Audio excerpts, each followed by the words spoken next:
காமராஜர் அன்னைக்கு உட்காந்துக்கிட்டு நாம் வந்து சோட போய் விடவில்லை மீண்டும் வந்துருவோம் அப்படின்னு சொன்னா இன்னும் ஏன் காங்கிரஸ் தமிழ்நாட்டு ஆளல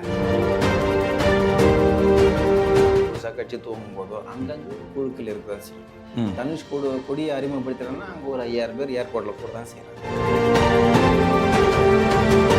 இப்போ அண்ணா வந்து முதல் ஆட்சிமை பொறுப்பேற்ற பிறகு அந்த சீர்திருத்த கல்யாணத்தை வந்து உங்களுக்கு சட்டமாக சுயமரியாதை திருமணத்தை சட்டமாக்கினார். எடுத்த உடனே முதல் கையெழுத்து.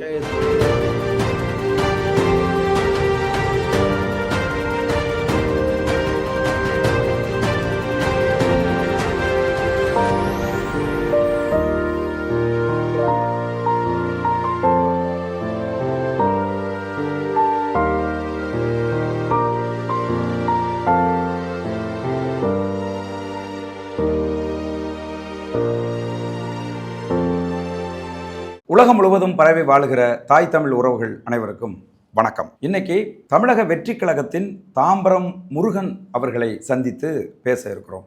ஐயா வணக்கம். வணக்கம். திருச்சி சிவா வந்து சமீபத்தில் என்ன சொல்றாரு, திமுக காரர்கள் வந்து ஒன்றும் தோத்து போயிடல, நம்மளை விட ஒரு 17 லட்சம் வாக்கு தாவேக்கா கூட வாங்கியிருக்கு, ஒரு 9க்கும் மேற்பட்ட மாவட்டங்களில் ஒரு இடத்துல கூட அது வந்து ஜெயிக்கலை, அதனால இந்த வெற்றியை பார்த்து திமுக காரர்கள் பயப்பட தேவையில்லை, அடுத்து வருகிற உள்ளாட்சி தேர்தல் நாடாளுமன்ற தேர்தல்களில் நம்ம ஏறி அடிச்சிடலாம் அப்படின்னு தன்னுடைய கட்சிக்காரர்களுக்கு நம்பிக்கை ஊட்டுறார். எந்த அளவுக்கு இது உண்மை? இல்லை அது அவர் உண்மைதான். அது வாக்கு முன்ன பின்ன இருக்கிறதுனால வந்து அந்த கட்சி வீழ்ச்சி அடையலை, மீண்டும் வீழ்ச்சி அடைஞ்சிடும் அப்படின்ற அந்த வாக்கியங்கள்லாம் தப்பு. நீங்கள் 1967 காங்கிரஸ் வந்து அதிக வாக்கு வாங்கியிருக்கு, திமுக கம்மி வாக்கு வாங்கியிருக்கு. நீங்கள் எடுத்து பாருங்கள், கூகுளில் போய் பாருங்கள். ஆனால் ஆட்சிக்கு திமுக வந்துருக்கு வருதா இல்லையா? அப்போ நான் காங்கிரஸில் இப்போ காமராஜர் அன்னைக்கு உட்காந்துக்கிட்டு நாம் வந்து சோட போய் விடவில்லை மீண்டும் வந்துருவோம் அப்படின்னு சொன்னால் இன்னும் ஏன் காங்கிரஸ் தமிழ்நாட்டு ஆளல? அது சரி. வாக்கு செய்தல மக்கள் வந்து இவர்களுடைய சித்தாந்தத்தை இவர்களுடைய கொள்கையை முடிஞ்ச அளவுக்கு ஏற்றுட்டு சகிச்சிட்டாங்க. இதுக்கு மேலே இது வேணாம் அப்படின்ற மாதிரி தான். அதனால தான் இப்படி வருது. ஆகப்பெரும் ஒரு அற்புதமான ஒரு அரசியல் வரைவு கோட்பாட்டை முன்னிறுத்தினாப்புல திரு சீமான் அவர்கள். ஏற்கலைன்னா இப்போ என்னன்னு கேட்டிங்கன்னா அது புரியல, நமக்கு அது மக்களுக்கு தெரியல, மக்களுக்கு அது புரியலைங்கிறது தெரியல. அது பெரிய ஆய்வுக்குள் படுத்தணும். நம்மளா போயிட்டு மக்களோட உணர்வு நான் எப்படி வெளிப்படுத்த முடியும்? அது சரி. இப்படி வச்சுருவோமே, புரியாம தானே இப்படி இருக்குது. 8லேருந்து 4 வந்திருக்கு. அது சரி. அப்போது நான்லாம் நினச்சது வந்து இப்படியாப்பட்ட ஒரு வரைவு திட்டத்தை தானே மக்களுக்கு தேவை, இவர் தானே இவர் ஏற்றுக்கணும் அப்படின்னும் போது நம்ம அப்படி அந்த எண்ணம் அப்படி கொண்டு போகிறது இருந்தது. இப்படி ஆயிடுச்சு அப்படின்னும் போது அது மக்களுடைய தீர்ப்பு, இறைவனோட தீர்ப்பாக தானே இருக்கும். அப்படி தானே கொண்டு போய்க்கணும். அப்போ வந்து நம்ம இதை ரீசார்ஜ் பண்ணி கொண்டு வந்துடுவோம். போய்ட்டு வந்தோன்னா தொண்டர்களையும் நிர்வாகிகளையும் உற்சாகப்படுத்துவதற்கான வாக்கியமாக இருக்கலாம். அவ்வளோதான். அப்படி போக முடியும் மொழியே திமுக மீண்டும் உயிர்ப்பெற்று எழுவதற்கான சூழல் சுத்தமாக இல்லைன்னு நான். ஏன்னா நான் அதை ஒரு சில பேர் சொல்லுவேன்ல, நான் அறிவாளி என்பதை நாமளே பறைசாற்றி கூடாது. நான் வந்து படித்த கண்ட வரலாற்றில், அரசியல் வரலாற்றில், வாசித்த வரலாற்றில் இப்படி ஒரு நிகழ்வு வந்து தலைகீழாக ஏற்பட்டது இல்லை. இப்படி ஏற்பட்டிருக்குது. எதனால் ஏற்பட்டுன்றதை நம்ம கிட்டத்தட்ட ஆய்வு செய்யும்போது நிச்சயமாக இது மீண்டும் உயிர்ப்பதற்கான வாய்ப்பு இல்லைன்னு நான் தெளிவாக சொல்லிடுவேன். இப்போ நம்ம என்ன ஆய்வு செஞ்சு தான் சொல்கிறோம், இப்போ வரலாற்றுகளை பின்னோக்கி பார்த்து ஆய்வு செஞ்சு தான் சொல்கிறோம். அதனால் திராவிட முன்னேற்ற கழகம் என்பது இனிமேல் திருப்பி வந்து அரசியல் அங்கத்தில் ஜொலிப்பதற்கான சூழலே இல்லை. புரியுது. தாவேக்கா வந்து முதல்ல தேர்தல் களத்துக்கு வருகிற போது கிட்டத்தட்ட ஒரு நாம் தமிழர் கட்சி எப்படி இளைஞர்கள் மத்தியில் செல்வாக்கு பெற்றிருந்துச்சோ அந்த மாதிரி செல்வாக்கு பெற்றிருக்க ஒரு கட்சியாக அது வந்துச்சு. இப்போ களம் சூழல் மாறி இருக்கு. இப்போ வந்து அண்ணாமலை அப்படின்னு ஒருத்தர் புதுசாக வந்து களத்துக்கு வந்திருக்கிறார். அப்போது இது தாவேக்காவுக்கு பாதிப்பை ஏற்படுத்துமா? இல்லைண்ணா, இது வந்து இப்போ பொதுவான கேள்வி தான். ஏன்னு கேட்டிங்கன்னா, எங்கேயுமே ஒரு சினிமா நடிகர்களோ அல்லது வந்து அரசியலை புதுசாக அங்கே வைக்கக்கூடிய அல்லது நினைக்கக்கூடிய நபர்கள் புதுசாக கட்சி துவங்கும் போதோ அங்கங்கே ஒரு குழுக்கள் இருக்க தான் செய்யும். தனுஷ் கொடியை அறிமுகப்படுத்துகிறேன்னா அங்கே ஒரு 5000 பேர் ஏர்போர்ட்டில் கூட தான் செய்கிறாங்க. புரியுதுங்களா? இப்போ அதனால ஒருவருடைய அந்த அந்த அறிவுத்திறனை நம்ம குறைச்சி மதிப்பிடப்படல. அவருக்கென்று இருக்கும். இப்போ எப்படி திரு சீமான் அவர்களுக்கென்று 4% வாக்குகளை வந்து தக்க வச்சிருக்கிறாரு, அவங்க அதுக்கு ஒரு இருக்கும்.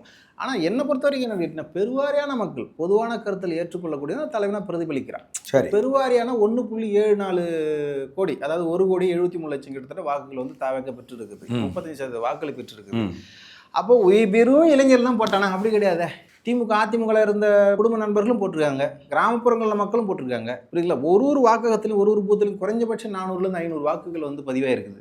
அப்போ சராசரியாக எல்லா மக்களும் இவர் சரியானவர்கள் என்று ஏற்றுக்கொண்டார்கள். எந்த வகையில் சரியானன்ற நம்ம ஆய்வு அப்புறம் போவோம். புரியுது. ஏற்றுக்கொண்டார்கள், இப்போ வாக்களிக்காங்க. அப்போது அண்ணாமலை வராரா இங்கே டிஃபிஷியன்சிலாம் இருக்கிறதுக்கான சூழல் கிடையாது. ஏன்னு கேட்டிங்கன்னா அவருக்கு வந்து ஒரு ஒரு ஒரு அந்த தரம் அந்த அந்த அரசினுடைய பக்குவம்லாம் இருக்குது. அவருக்கு வந்து வாக்கு வருவதற்கான சூழலும் இருக்குது. ஆனால் ஆட்சிமை கைப்பற்றுவதற்கான வாக்கு கிட்டத்தட்ட 35-40% இருக்கான்றதுலாம் இல்லை. அது வராதுங்கிறீங்க? வராது, உறுதியாக வராது. அப்படி வந்துருந்தா சீமான் அவர்களுக்கு வந்திருக்கணும். அது சரி. ஒரு மிகப்பெரிய குற்றச்சாட்டாக தமிழக வெற்றி கழகத்தின் மீது வந்து பொதுவாக வந்து மக்கள் மத்தியில் என்ன குற்றச்சாட்டு இருக்குன்னா, முதலமைச்சர் ஜோசப் விஜய் அவர்கள் தன்னை சுற்றி தெலுங்கர்களை வைத்திருக்கிறாரு.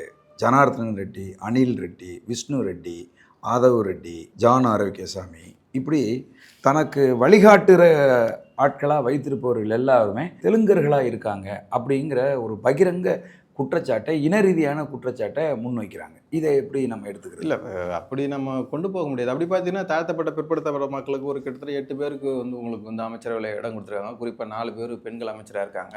இப்போ நம்ம அப்படி பார்க்கணும்னா தாழ்த்தப்பட்ட பிற்படுத்தப்பட்ட மக்களுடைய பிரதிநிதியாக செயல்படுகிறார் விஜய் அப்படின்னு சொல்ல முடியுமா? அப்படி கிடையாது. அது சரி. இப்போ இருக்கிற சூழல் அந்த மாதிரி இருக்கிறதுனால அவர்களை அன்வைக்கலாம். அதுக்குள்ளே நம்ம போக முடியாது. நம்ம யோசிக்க வேண்டியது இருக்கட்டும்னா, இன்னும் இந்த ஆட்சி எப்படி மெருகேறும்? திட்டங்கள் அறிவிச்சிருக்காங்க, எங்கேருந்து பணம் வாங்குவாங்க? மீண்டும் அந்த ஆட்சி போல கடன் பெறுவதற்கான சூழல் இருக்குதா? இல்லை தொழில் உற்பத்தியினூடாக உள்நாட்டினோட உற்பத்தி பெருகுவதற்கான சூழல் இருக்கா? இப்படி கொண்டு போகணும். ஒன்று, இப்போ நீ கேட்ட கேள்வி வெரி சிம்பிள் கேள்வி. எல்லா ஆட்சியிலும் எல்லா தரப்பு மக்கள் தான் இருந்தாங்க. கேட்டீங்கன்னா இது ஒரு தனித்தீவாக இல்லை. சென்னை மாகாணம் இருக்கும்போது எல்லா மொழி பேசுகிற 4 மொழி பேசுகிற மக்களுங்கிறது இருக்காங்க இல்லையா? ஆமாம். அப்போங்கிறது பூர்வடியாளர். நம்ம ஒரு காலத்தில் தமிழ் தேசியம் பேசி வீரியமாக இருந்த ஆட்கள் தான். ஆனால் அந்த சிக்கல் தூய தமிழ் தேசியம் பேசுனதுனால தான் இந்த சிக்கல் இன்னும் அது எழாமல் இருக்குது. ஆனால் தேவையானது தான், ஆனால் எழாமல் இருக்குது. அந்த அடிப்படையில் தான் இப்போ 2ஆக வச்சிருக்கிறாங்க. தமிழ் தேசியமும் திராவிடமும் இரு கண்கள் அப்படின்ற கோட்பாட்டுக்கு போனதுனால தான் ஆட்சியை கைப்பற்ற வேண்டிய ஒரு சூழல் வந்து போச்சு. உங்களுக்கு கைவர பெற்றுச்சு. புரியுது. அப்போ இதை மட்டும் தனியாக நம்ம பிரித்து எடுக்க வேண்டியதில்லை. இப்படி இருக்காங்க தாழ்த்தப்பட்ட பிற்படுத்தப்பட்ட மக்களில் ஒரு 4 பேர் பெண்கள் அமைச்சராக இருக்காங்க. இப்படி கொண்டு போயிடுமே. சமூக நீதி அரசு என்பது எல்லாத்துக்கும் கலந்து தான் உங்களுக்கு வந்து மக்கள் பிரதிநிதித்துவம் கொடுத்துருக்காங்க. இப்படி கொண்டு போயிடுமே. புரியுது. உண்மையாகவே நீங்கள் வந்து திராவிடமும் தமிழ் தேசியமும் 2 கண்கள் அப்படிங்கிறத வந்து நம்புறீங்களா? இல்லை, எப்படின்னு கேட்டிங்கன்னா அந்த தத்துவத்தை எடுக்கிறதுக்கு ஒரு மிகப்பெரிய திராணி இருக்கணும்ல. வெறும் தமிழ் தேசியம் மட்டும் எடுத்தோன்னு கேட்டினேன். நம்மலாம் கிட்டத்தட்ட எனக்கு தெரிஞ்சு நான் ஒரு 20-22 வருஷமாக தமிழ் தேசியம், தூய தமிழ் தேசியம் பேசிகிட்டு இருந்த ஆள் தான். சரி. ஒரு காலகட்டத்தில் ஒரு தலைவர் கூட 10 வருஷம் 15 வருஷம் பிரயாணம் பண்ணி வந்ததுனால ஒரு நமக்கு ஒரு ஐடியாலஜி கிடைக்குது. அப்போது இது வந்து தேவைதான். இந்த நிலப்பரப்புக்கு தேவைதான். இந்த நிலப்பரப்பில் இந்த மக்கள் மட்டும்தான் மெஜாரிட்டியாக இருக்காங்களா அப்படின்னா அப்படி இல்லை.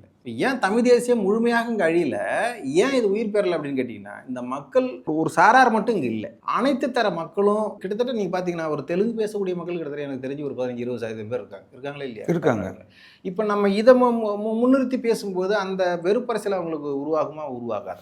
உறுதியாக உருவாகும். இந்த சிக்கல் தான் இது முழுமையாக விடுதலை பெறலை. எது நம்ம தமிழ் தேசியம், தூய தமிழ் தேசியம். இப்போ இது 2 மிங்கிளாய் தமிழ் தேசியமும் திராவிடம் இரு கண்கள் என்ற கோட்பாட்டில் முன்னாடி பார்க்கும்போது யாருக்கும் எதிரி இல்லைன்ற மாதிரி போயிடும் இல்லையா? நம்ம வந்து தலைவன் எப்படி இருக்கணும்? தூங்காமை, கல்வி, துணிவுடைமை, இம்மூன்றும் நீங்கா நிலம் ஆள்வதற்கு. இவ்வளோதான் அவனோட பேசிக். ஏழை எளிய மக்கள் வறுமையில் இருக்கிற மக்களை கண்டு ஒரு தலைவனுக்கு இரவில் தூக்கம் வரக்கூடாது. அந்த மக்களை விடுதலை பெறுவதற்கான சூழலை உருவாக்கணும். எண்ணங்கள் வந்துகிட்டே இருக்கணும். கல்வியின் துணியுடன் இருந்துச்சுன்னா ஒரு தலைவன் முழுமையாக வந்து அந்த நாட்டை வழிநடத்தி செல்லக்கூடிய ஒரு தகுதியை பெற்றுட்டான். இப்படி தான் கொண்டு போகணும். இதில் வந்து இவர் தெலுங்கர், மலையாளி இப்படி கொண்டு போக நினச்சி அப்படி கேட்டிங்கன்னா ஒரு சாராராக தான் இருக்க முடியும். மொழியை இந்த நாட்டை ஆளுவதற்கான தகுதி பெறுவதற்கான வாய்ப்பு வராதுன்னு நான் கணிக்கிறேன். ஓஹோ, அது வந்து ஒரு அது நம்ம பேசி பார்த்தாச்சு இல்லை? 5 வருஷமாக நம்ம பேசியாச்சு. 22 வருஷமாக பேசியாச்சு. சரி. பேசி ஒரு கட்டத்தில் அடுத்தடுத்து தலைமுறை வருது இல்லைங்க. இப்போ என் பையன் வரான். என் பையன் பிறக்கும்போது என் பையனுக்கு வந்து கீர்த்திவர்மன் பேர் வச்சேன். முதல் பையனுக்கு. 2வது பையனுக்கு அருள்மொழிவர்மன் பேர் வச்சேன். சரி. 3வது பொண்ணு வேலுநாச்சன் பேர் வச்சேன். இது எல்லாமே இது ஒரு விதமான ஒரு அது தமிழ் தேசிய சிந்தனையில் ஊர்னது தான். 25 வருஷம் 25 வயசு என் பையனுக்கு. அப்போ நான் எந்த அளவுக்கு ஒரு ஆழ்ந்த சிந்தனையோடு இதில் பயணப்பட்டிருப்பேன். பெரியார் என்ன சொல்றாரு கேட்டிங்கன்னா, அரசியல் அதிகாரத்தினோட தான் சமூக சீர்திருத்தத்தை செய்ய முடியுன்றாப்புல. அவர் சொன்ன கோட்பாடு. உன்கிட்ட பவர் இல்லை. இப்போ அண்ணா வந்து முதல் ஆட்சிமை பொறுப்பேற்ற பிறகு அந்த சீர்திருத்த கல்யாணத்தை வந்து உங்களுக்கு சட்டமாக சுயமரியாதை திருமணத்தை சட்டமாக்கினார். எடுத்த உடனே முதல் கையெழுத்து. அப்போது அது அரசியல் அதிகாரத்தை சமூகத்தில் ஒரு சில சீர்திருத்தங்கள் கொண்டு வர முடியும்னு அவர் ஆரம்பத்தில் இருக்கிறார். இந்த அரசியல் அதிகாரம் பெறாமல் ஒரு தத்துவத்தை வந்து சொல்லிட்டு இருப்பது வந்து வீண் தானே. அது சரி. ஏற்றுக்கொள்ளப்படாத தத்துவம் இல்லாதது போதெல்லாம் அப்படின்றார் பிளாட்டோ. மக்களால் ஏற்றுக்கொள்ளப்படாதது இல்லடா, நீ நோண்டி அது பின்னே நோண்டினே போற. அப்போ ஒரு கட்டத்துக்கு மேலே நம்ம என்னடா அது வெறுப்புணர்ச்சி இல்லை, தத்துவம் சரியில்லை, ஏற்றுக்கலையாப்பா. அது சரி.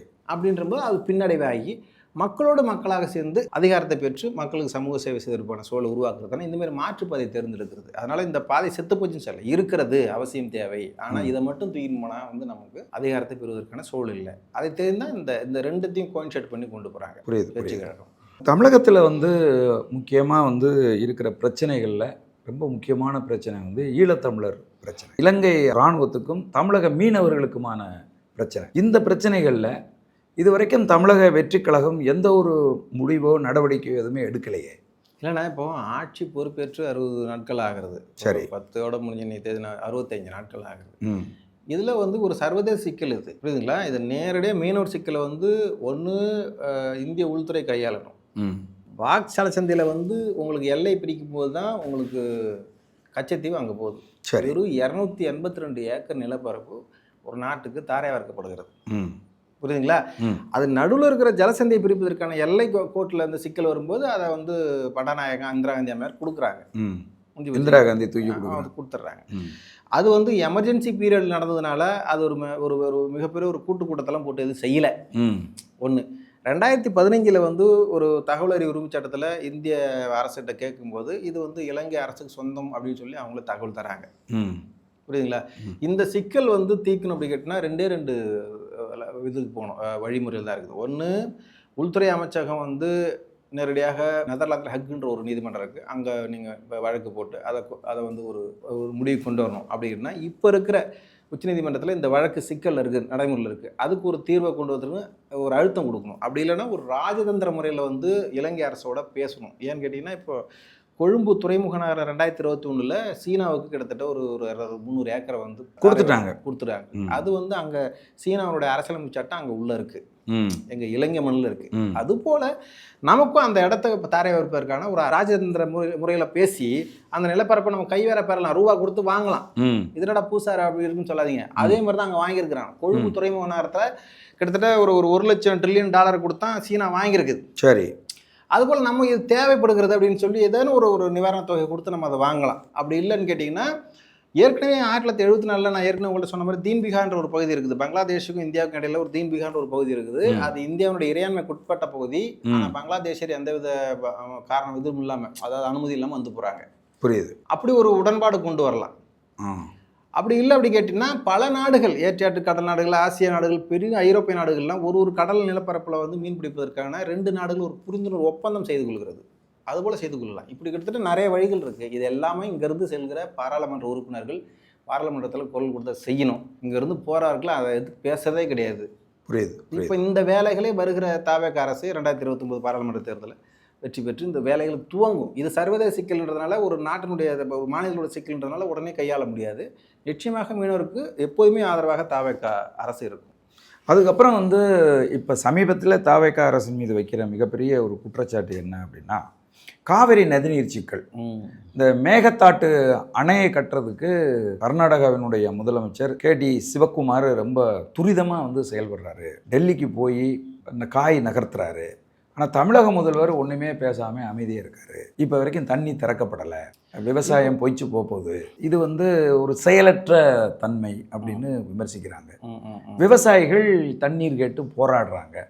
இந்த அரசு எப்படி எதிர்கொள்ள? ஆமாண்ணா, இது வந்து முன்பாக இருந்த திமுக அதிமுக அரசு என்ன பண்ணுச்சு அப்படின்ற கேள்விக்கு எந்த பதிலும் கிடையாது. இப்போ ஒரு 60 நாட்களில் தாவேக அரசு பொறுப்பேற்று என்ன கேள்வி அப்படின்றாங்க. கேள்விகள் எப்படி நம்ம வந்து இப்போ எதிர்கொள்ளுன்றது நமக்கு தெரியுது. அதுக்கு நான் பதில் சொல்ல பாருங்க. அப்போ வந்து காவேரி சிக்கல் வந்து அது ஒரு பெருசாக வந்து உடனடியாக தீர்வு காண முடியாது. ஏன் தீர்வு காண முடியாதுன்னு வச்சுக்கோங்க, காவேரி நடுவர் மன்றம் ஒன்று இருக்குது, அமைச்சாங்க இல்லையா? அதுக்கு என்ன அதிகாரம் இருக்குது? ஒன்றுமே அதிகாரம் இல்லை, ஒரு அதிகாரமும் கிடையாது. கர்நாடகா வந்து உங்களுக்கு வந்து ஜூன் மாதத்தில் 9.9 TMC தண்ணி கொடுப்பா அப்படின்னு சொல்லி கர்நாடகா உத்தரவு போடும். தமிழ்நாட்டுக்கு கொடு 9.9 கொடு, ஜூலையில் வந்து 32 TMC கொடு அப்படின்னு உத்தரவு போடணும். உத்தரவு போட்டிருக்கு. ஆனால் உத்தரவை செயல்முறைப்படுத்துவதற்கான அதிகாரம் இல்லை, அதுக்கு நடைமுறைப்படுத்துவதற்கான அதிகாரம் கிடையாது. சரி, அதிகாரம் கிடையாது. ஏப்பா தண்ணி தரல அப்படின்னு கேட்டு நீங்கள் அவன்கிட்ட சண்டை போட முடியாது. தண்ணி இல்லை, அது அவன் சொல்கிற பதில்.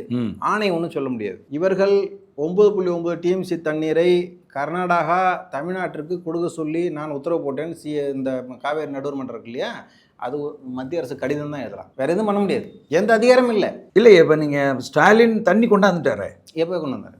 அங்கே போய் பேச்சுவார்த்தை நடத்தி தண்ணீரை விவசாயத்துக்கான தண்ணீரை வாங்கிட்டு வந்துட்டாங்கல்ல. இல்லைண்ணா, இப்போ 177.25 டிஎம்சி தண்ணீர் வந்து கொடுக்கணும் ஒவ்வொரு ஆண்டும். உண்மைதானே அது? இப்போ வந்து ஜூனில் 9.9, ஜூலையில் 32, ஆகஸ்ட்டில் வந்து 45, செப்டம்பரில் வந்து 36.36, அக்டோபரில் வந்து 16.16, இப்படி வருஷத்தில் ஒரு கணக்கு இருக்குது. இந்த கணக்கு இருக்குது. இந்த கணக்கில் நீ தண்ணி கொடுத்தியாடான்னு கேட்டால் இல்லை. காரணம் என்னன்னா, நான் வந்து 355.445 டிஎம்சி 355.445 டிஎம்சி தண்ணி கொடுத்துட்டேன். நீங்கள் உங்களுக்கு கொடுக்கப்பட்டதை விட அதிகமாக கொடுத்துட்டேன். நீங்கள் கொடுக்குற தண்ணியெல்லாம் கடலில் கொண்டு கலக்குறீங்க. அப்படி சொல்லலை, கொடுத்துட்டேன்னு சொல்லி இவன் சொன்னான். கர்நாடகா சொல்லிச்சு. அப்போ தமிழ்நாடு அரசு என்ன வாதம் வைக்கிறதுன்னு கேட்டிங்கன்னா, மழை நீர் வந்து அதிகமாக பெய்யும் போது நீங்கள் வந்து ஓவர்ஃப்ளோ கொடுத்த நீரெல்லாம் இதில் கணக்கில் வைக்கக்கூடாது. எதில் உச்சநீதிமன்ற தீர்ப்பில் கணக்கில் வைக்கக்கூடாதுரா டே அப்பா அப்படின்னு சொல்லி அதான் கணக்கில் வச்சு தான் சொன்னான். புரியுது. இப்படி தான் கொண்டு வர்றாரு அவர். புரியுதுங்களா? இப்போ நீங்கள் 9.9 டிஎம்சி தண்ணி வரலையே. நேத்தி காவேரி ஒழுங்காற்று குழு கூட்டம் நடந்திருக்குது. இன்னைக்கு தேதி உங்களுக்கு வந்து 16. ஆமாம், 15ஆம் தேதி 15/7/2026 ஒழுங்காற்று குழு கூட்டம் நேற்று நடந்திருக்குது. எங்க கர்நாடகாவில். அது எப்போ கூட்டணும்லாம் விதிமுறை கிடையாது. சரி, கூட்டிருக்காங்க. கூட்டிட்டு தண்ணீரை வந்து இந்த அடுத்தது ஜூலையில் வந்து மொத்தமாக 32 டிஎம்சி ப்ளஸ் ஒரு 9, 32 ஒரு 9 ஒரு 41 டிஎம்சி தண்ணீர் கொடுங்க அப்படின்னு சொல்லியிருக்கு. கர்நாடக அரசு என்ன திருப்பி சொல்லிச்சு, மழை எதுவும் பெய்யலை, தண்ணி கொடுக்க முடியாது, 28ஆம் தேதி பேசிக்கலாம், திருப்பி ஒரு கூட்டம் போட்டு பேசலாம்னு சொல்லிடுச்சு. இது நேற்று நடந்த கதை. ஆனால் கர்நாடக மக்கள் தமிழகத்துக்கு தண்ணீர் கொடுக்கக்கூடாதுன்னு இப்போ நேற்று வரைக்கும் போராடிட்டு இருக்காங்க. இல்லை, அது அவங்களுடைய உரிமை தானே. இப்போ நம்ம என்ன சிக்கல், ஒரு சில சிக்கல்லாம் இருக்குது, நம்ம உரிமையாக போராடுறோம். அதுமாரி அது கர்நாடக மக்கள் அவங்களோட உரிமை தானே. ஏன்னா அவங்களுக்கு 245.25 டிஎம்சி தண்ணி அவங்க உச்சநீதிமன்ற தீர்ப்பின்படி அவங்களுக்கு தேவைப்படுது.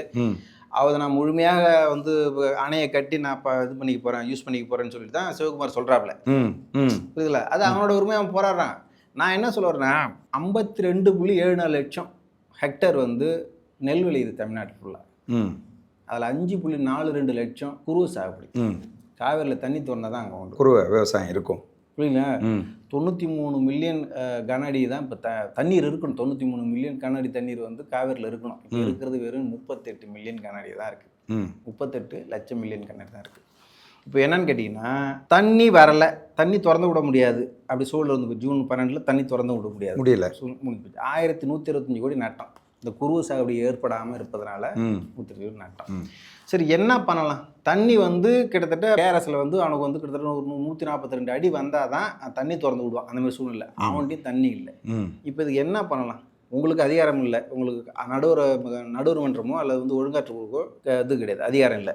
ஒட்டுமொத்தமாக இந்திய அரசு என்ன பண்ணணும்னு கேட்டிங்கன்னா, நாட்டில் இருக்கிற ஒட்டுமொத்த நதிகளையும் தன் கையில் எடுத்து ஒரு சிறப்பு சட்டத்தை பாராளுமன்றத்தில் போட்டுரும். எந்தெந்த நதிகளில் எங்கெங்கே தடுப்பணைகள் கட்டி எந்தெந்த மாநிலத்துக்கு எப்படி தண்ணீர் விடணும்னு சொல்லி ஒரு வரையறை, ஒரு உச்சநீதிமன்றம், ஓய்வு பெற்ற உச்சநீதிமன்றத்தை போட்டு ஒரு டிராஃப்ட் ரெடி பண்ணி அந்த டிராஃப்டை வந்து பாராளுமன்றத்தில் தாக்கல் செய்யணும். சட்டமாக உருவாக்கணும். சட்டமாக உருவாக்கி எல்லா மாநிலத்தோட ஒப்புதலோடாக ஒரு சட்டத்தை உருவாக்கிட்டீங்கன்னா, எப்போ நம்ம வந்து தண்ணி திறக்கணும், எந்தெந்த மாநிலத்தை எவ்வளோ தண்ணி தேவைன்றதை மத்திய அரசு நேரடியாக கையாண்டும். புரியுதுங்களா? இப்போ போலீஸ் ஃபோர்ஸ் கிடையாது உங்களுக்கு. நீங்கள் நடுவர் மன்றத்துக்கு போலீஸை கொண்டு போய் உட்கார வச்சு அங்கே தண்ணி திறந்து விட்டுக்கிற அதிகாரம் கிடையாது. புரியுது. இப்போ நீங்கள் ஒரு பொதுவான ஒரு அரசு என்ன பண்ணணும், ஒரு புதிய சட்டத்தை நியமித்து ஒரு போலீஸ் ஃபோர்ஸ், ஒரு சிஎஸ்எஃப் அந்த மாதிரி ஃபோர்ஸை வச்சுக்கிட்டு ஒரு சட்ட வரைவை கொண்டு வந்து, இந்த சட்டத்தினூடாக நாங்கள் எந்தெந்த நேரங்களில் எப்போ தண்ணி கொண்டு வருவோம்னு சொல்லிட்டு எங்களுக்கு முழு அதிகாரம் ஒரு சட்டத்தை போட்டிங்கன்னா, சென்ட்ரல் இண்டஸ்ட்ரியல் செக்யூரிட்டி ஃபோர்ஸை கொண்டாந்து வச்சு நம்மகிட்ட தண்ணி திறந்து விட்டுறோம், மத்திய அரசு திறந்து விட்டு நம்ம தேவையான தண்ணி கிடச்சிட போகுது. இதுதான் தீர்வு. இது இந்திய இறையாண்மைக்கு எதிரானது இல்லையா? எது சொல்கிறீங்க? இந்த மாதிரி ஒரு மாநிலம் ஒரு மாநிலத்துக்கு தண்ணி கொடுக்க மாட்டேன்னு சொல்கிறது. ஆமாம். அப்புறம் நதிநீர் தாவா சட்டம் 1956 எந்த மாநிலம் மதிக்கலையே. நதிநீர் தாவா சட்டம் 1956 ஒரு போலீஸ் ஃபோர்ஸ் அந்த சட்டத்தை மதிக்கலைன்னு கேட்டிங்கன்னா, உங்களுக்கு அடுத்தது என்ன? ஒரு சட்டத்தினூடாக போலீஸ் ஃபோர்ஸை கொண்டாந்து வச்சு ராணுவத்தை இறக்கணும், ஏதோ ஒன்று செஞ்சு உள்ள இருக்கணும்ல. நான் வந்து இப்போ கொடுக்க முடியாதுன்னு ஓப்பனாக சொல்கிறேன். நீங்கள் என்ன பண்ணுவீங்க? கெஞ்சிட்டா இருப்பீங்க இல்லைங்களா? அப்போ அந்த சட்டத்துக்கு ஒரு வலிமை சேர்க்குற அளவுக்கு ஏதாவது பாராளுமன்றத்தில் நம்ம எம்பிக்கள் பேசி, எப்பா அந்த 1956 நதிநீர் தாவா சட்டத்தில் ஏதோ ஒரு சரத்தை சேருங்க, அப்படியே ஒரு சட்ட திருத்தத்தை கொண்டு வரணும். அப்படியும் கிடையாது. இப்போ தமிழ்நாடு அரசினுடைய நிலைப்பாடு இப்போ ஐயா மாண்புமிகு முதல்வர் விஜய் அவர்கள் என்ன பண்ணியிருக்காருன்னு கேட்டிங்கன்னா, மேகதாட்டில் வந்து அணை கட்டக்கூடாது என்பதை வந்து 28/5/2026 பிரதமரை சந்தித்து பேசியிருக்கிறாங்க. சரி, நீட் சிக்கலுக்கு பேசியிருக்காங்க. இப்போ அடுத்து என்ன சொல்கிறது கேட்டிங்கன்னா, அதில் வந்து அந்த மேகத்தாட்டு கட்டுற இடத்துல வந்து 64.25 டிஎம்சி தண்ணீரை தேக்குவதற்கும் ஒரு 400 மெகாவாட் மின்சாரத்தை உற்பத்தி செய்வதற்கு தான் அந்த வேலை செய்கிறாங்க. கனகபுர தாலுகாவில் தான் கட்டுறாங்க அந்த மேகத்தாட்டான ராம்நகரில், கர்நாடகாவில். அவங்க இப்போ என்ன சொல்லுது, எங்களுக்கான தண்ணி நாங்கள் சேகரிச்சிக்கிறப்பா அப்படின்றாங்க. இங்கே தாவேக அரசு என்ன சொல்லுது, நீங்கள் வந்து கீழனுடைய உரிமை இல்லாமல் அந்த அணையை கட்டக்கூடாது, உச்சநீதிமன்ற தீர்ப்பு தெளிவாக இருக்குது அப்படின்னு சொல்லுது. அவங்க என்ன பண்ணுறாங்கன்னு கேட்டிங்கன்னா, மத்திய அரசு உச்சநீதிமன்றம் இது ரெண்டும் சேர்ந்து என்ன தீர்ப்புகளை கொடுத்துருக்குது 2007, அதன் அடிப்படையில் உங்களுக்கு ஒரு விரிவான திட்ட அறிக்கையை வந்து 2018 கேட்டிருக்கு மத்திய அரசு. கர்நாடக அரசு 2019 திருப்பி அந்த டிராஃப்டை கொடுத்துருக்காங்க. இந்தமாரி ஒரு விரிவான திட்ட அறிக்கை கொடுத்துருக்காங்க. அதுக்கு ஒப்புதல் தரக்கூடாதுன்னு சொல்லி தமிழ்நாடு அரசு போய் சுப்ரீம் கோர்ட்டில் வாதாடுது. அவங்க வந்து நீங்கள் வந்து மறுப்பெல்லாம் தெரிவிக்க முடியாதுன்னு சொல்லிட்டாங்க. திருப்பி ரிவ்யூ பெட்டிஷன் போடுறாங்க. ஏப்ரல் 30, 2026 இப்போ ரிவ்யூ பெட்டிஷன், அதாவது மறுசீராய்வு மனுவும் கேன்சல் ஆகுது. என்ன கேன்சல் ஆகுது? நீங்கள் வந்து திட்ட அறிக்கை கொடுத்துட்டீங்க, அந்த திட்ட அறிக்கையை கேன்சல் பண்ணணும்னு தமிழ்நாடு அரசு வாதாடுது உச்சநீதிமன்றத்தில். திட்ட அறிக்கை கொடுத்துட்டாங்க. அது எப்படி கொடுத்தான்னு கேட்டிங்கன்னா, கடைசியாக 2007 தீர்ப்பு கொடுத்தாங்க இல்லையா, மதுரை தாவா சட்டத்தின் அடிப்படையில், அதன் அடிப்படையில் தான் உங்களுக்கு திட்ட அறிக்கையை நாங்கள் கேட்டிருக்கிறோம். ஒருவேளை அவங்க வந்து மேகதாட்டு அணையை கட்டும்பொழுது அல்லது வந்து மத்திய அரசு மேகதாட்டு அணைக்கான அந்த அனுமதியை கொடுக்கும்பொழுது எங்கள்கிட்ட வாங்க, சுப்ரீம் கோர்ட்டு வாங்க அப்படின்னு சொல்லி சுப்ரீம் கோர்ட் என்ன பண்ணுறது, ரிவ்யூ பெட்டிஷன் தள்ளுபடி பண்ணி போச்சு. சரி, இப்போ என்ன பண்ணியிருக்காங்க, மாண்புமிகு முதல்வர் என்ன பண்ணியிருக்காங்கன்னு கேட்டிங்கன்னா, ஒரு தேசிய பசுமை தீர்ப்பாயத்திட்ட ஒரு முறையிட்டிருக்காங்க. ஒரு 5000 ஏக்கர் அந்த காடுகள் அழிக்கிறாங்க, அதனால இந்த திட்டத்துக்கு, மேகதாது திட்டத்துக்கு வந்து அனுமதி கொடுத்துடக்கூடாது அப்படின்னு சொல்லிட்டு ஒரு ராம் சங்கர்னு சொல்லிட்டு ஒரு வழக்கறிஞர் இருக்கிறாரு. அவர் நீதிபதிகள் கொலிஜியம் குரூப்ல வந்து இருக்கிற ஒரு முக்கியமான ஆளு. அவரை வச்சுட்டு இந்த வழக்கை தொடுத்துருக்காங்க. இதுதான் இப்போ எண்டு. சரி, வேற இது இப்படிதான் கொண்டு போகணும். இது சட்டப்பூர்வமான வகையில தான் இந்த மேகதாட்டு சிக்கல் நாங்கள் தீர்ப்புன்னு சொல்லி தாவக அரசு பலமுறை பல அமைச்சர்கள் சொல்லிட்டாங்க. சரி, இப்போ இந்த டெல்டா மாவட்ட விவசாயிகளோட நிலை என்ன? நீர் வந்து அவன் என்ன சொல்றான், நீர் வந்து மழை பெய்யல, அதனால நீர் இல்லை, திறந்து விட முடியாதுட்டான். மேனேஜ்மெண்ட், அதாவது காவேரி மேனேஜ்மெண்ட் ஆக்ட் போர்டு இருக்கு இல்லையா, அதுக்கு எந்த விதமான அதிகாரம் இல்லை, ஒழுங்காற்று குழுக்கும் எந்த விதமான அதிகாரமும் கிடையாது. அப்படின்னும் போது அது வறண்டு தான் போகும். அதில் நம்ம என்ன அதிகப்படியாக என்ன பண்ண முடியும்? போராடி தண்ணியை பெற்றுட்டு வரணும் இல்லையா மாநில அரசு? எப்படி நீங்கள் போராடினா ஒன்று பேச்சுவார்த்தை, 2 அரசு, அதாவது இந்த நாடு, நீங்கள் எம்ஜிஆர் காலகட்டத்தில் கர்நாடகாவோட பேச்சுவார்த்தை நடத்தி தண்ணி வாங்கிட்டு வந்தாங்க. கலைஞர் காலத்தில் பேச்சுவார்த்தை நடத்தியிருக்காங்க. இப்போ ஸ்டாலின் அவர்கள் காலத்திலையும் பேச்சுவார்த்தை நடத்தி தண்ணீர் பெற்றிருக்காங்க. தாவேக அரசு ஏன் இன்னும் பேச்சுவார்த்தை நடத்தாமல் இருக்காங்க? இதான் இந்த வேலை செய்யக்கூடியது பிரதமர் தான்.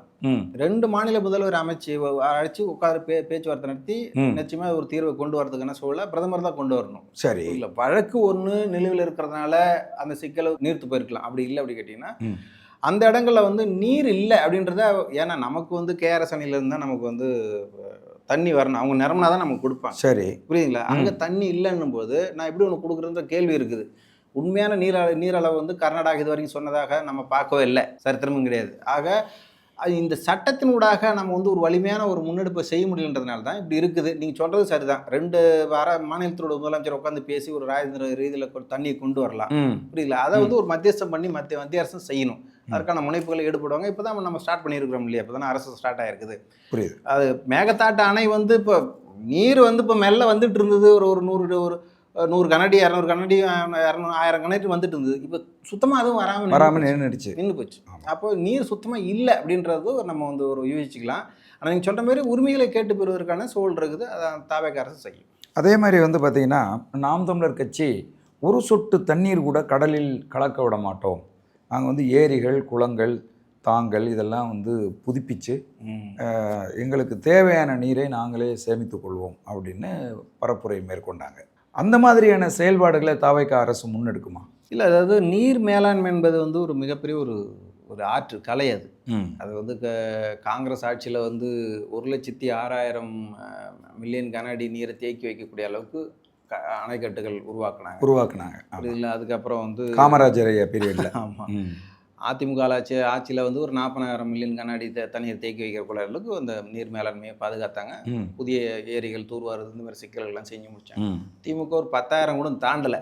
சரி, ஸோ இதற்கு முன்பாக இருந்த ஆட்சியாளர்கள் இந்த நீரை, மழை நீரை எப்படி சேகரித்து விவசாயத்திற்கு மற்ற குடிநீர்களுக்கோ பயன்படுத்த வேண்டும் என்பதில் அக்கறை செலுத்தலை.